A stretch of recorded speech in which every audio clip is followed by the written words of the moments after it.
One of the things that parents seem most afraid of doing is burping their baby. I can understand. The baby's so tiny, people are afraid of hurting them. They don't really understand kind of the significance or importance of burping. So let's go over a couple different ways to do it real quick.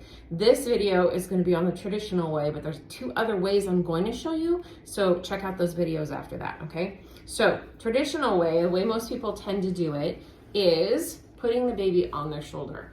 Now, if you have a newborn, you don't need to have the head up and over, okay? They don't have a lot of head control, and we want a little more support than that. So bring them down more like this. I have this hand here holding their head, the body's kind of being held by my arm, and then I'm gonna pat.